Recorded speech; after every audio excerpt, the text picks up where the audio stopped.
Congress party పైన, కాంగ్రెస్ ప్రభుత్వం పైన, ముఖ్యమంత్రి రేవంత్ రెడ్డి పైన భారతీయ జనతా పార్టీ విరుచుకుపడిన సందర్భం కనిపిస్తోంది. గతంలో కాళేశ్వరం పార్టీలో అవినీతి జరిగింది అనే అంశాన్ని కేంద్ర హోంమంత్రికి లేఖ ద్వారా వివరించిన రేవంత్ రెడ్డి ఇప్పుడు ఎందుకు తగిన చర్యలు తీసుకోవడం లేదు అనే అంశాన్ని ఆయన సూటిగా ప్రశ్నిస్తున్న సందర్భం కనిపిస్తోంది. ఇక కాళేశ్వరం ప్రాజెక్టు విషయంలో కాంగ్రెస్ పార్టీ మేడిగడ్డ వరకే ఈ ప్రాజెక్టును నిర్మించి వదిలేస్తుందా అనే ఒక సందేహాన్ని కూడా ఇటు మాజీ ఎమ్మెల్యే రఘునందన్ రావు వ్యక్తం చేస్తున్న పరిస్థితి కనిపిస్తోంది.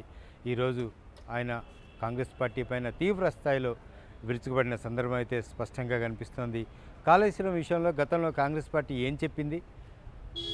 ఏఐసిసి ముఖ్య నాయకులు రాహుల్ గాంధీ కూడా కాళేశ్వరం విషయంలో అవినీతి జరిగింది, ఖచ్చితంగా సిబిఐ విచారణ ఉంటుంది అని చెప్పిన రాహుల్ గాంధీ ఆ దిశగా ఎందుకు అడుగులు వేయడం లేదు అనే ఒక సూటి ప్రశ్నను కూడా రఘునందన్ రావు సంధించిన సందర్భం అయితే కనిపిస్తోంది. ఎందుకు ఈ విషయంలో ఎన్నికల ముందు ఎంత వేగంగా చర్యలు తీసుకోవాలని డిమాండ్ చేశారు, ఇప్పుడు ఆ వేగం ఏమైంది చర్యల విషయంలో అనే అంశాన్ని రఘునందన్ రావు ప్రశ్నిస్తున్న సందర్భం కనిపిస్తోంది. అడుగడుగున అవినీతి జరిగింది కాళేశ్వరం ప్రాజెక్టులో అని చెప్పుకొచ్చిన కాంగ్రెస్ పార్టీ తీరా అధికారం చేపట్టిన తర్వాత ఎందుకు ఈ అలసత్వం, ఎందుకు ఈ నిర్లక్ష్యం, ఎందుకు గత బీఆర్ఎస్ పార్టీని సూటిగా ప్రశ్నించలేకపోతోంది, సిబిఐ విచారణకు ఆదేశించలేకపోతోంది అనే అంశాన్ని కూడా ఆయన లేవనెత్తిన పరిస్థితులు కనిపిస్తున్నాయి. కాంగ్రెస్ పార్టీ, బీఆర్ఎస్ పార్టీ ఒక్కటే అని గతం నుంచి తాము చెప్పుకొస్తున్నాం.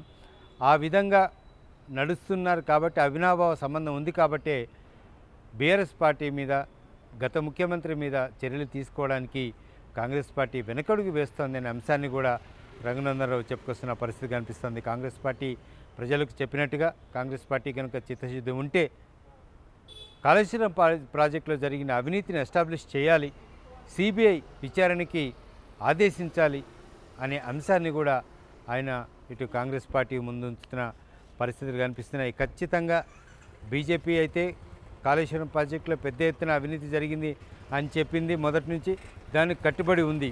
కానీ ఇప్పుడు కాంగ్రెస్ పార్టీ గతంలో తాను చేసిన వ్యాఖ్యలకి, తను చేసిన ఆరోపణలకి, తను చేసిన విమర్శలకి కట్టుబడి ఉంటే కనుక ఖచ్చితంగా సిబిఐ చేత విచారణ జరిపించాలని ఒక డిమాండ్ కూడా రఘునందన్ రావు కాంగ్రెస్ పార్టీ ముందు ఉంచుతున్న పరిస్థితి కనిపిస్తుంది. అంటే కాంగ్రెస్ పార్టీకి ఒక రకంగా ఇటు బీఆర్ఎస్ పార్టీ నుంచి కానీ, ఇటు బీజేపీ నుంచి కానీ ఒక రకమైన ప్రెజర్ బిల్డప్ అవుతున్న పరిస్థితి కనిపిస్తోంది.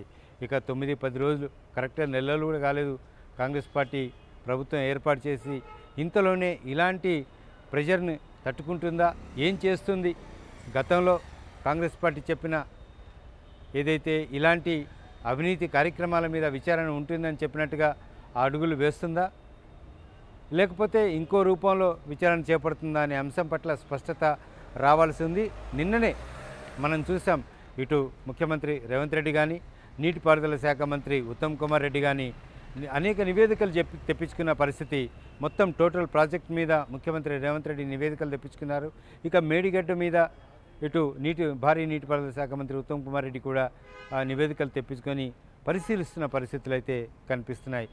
ఇటు ప్రతిపక్షాలకి అవకాశం ఇవ్వకుండా కాంగ్రెస్ పార్టీ దీని కాళేశ్వరం ప్రాజెక్టు మీద విచారణ చేపడుతుందా, లేకపోతే అన్ని ప్రభుత్వాలు చేసినట్టుగా కూడా, లేకపోతే తాసారం చేస్తుందా అనే అంశం పట్ల మాత్రం ఆసక్తి నెలకొంది. ఇదే అంశాన్ని మాజీ ఎమ్మెల్యే రఘునందన్ రావు కాంగ్రెస్ పార్టీని సూటిగా ప్రశ్నిస్తున్న సందర్భాలు కనిపిస్తున్నాయి. ఏం సమాధానం చెప్తారు రఘునందన్ రావు ప్రశ్నకి అనే అంశం పట్ల కూడా ఆసక్తి నెలకొన్న పరిస్థితులు కనిపిస్తున్నాయి.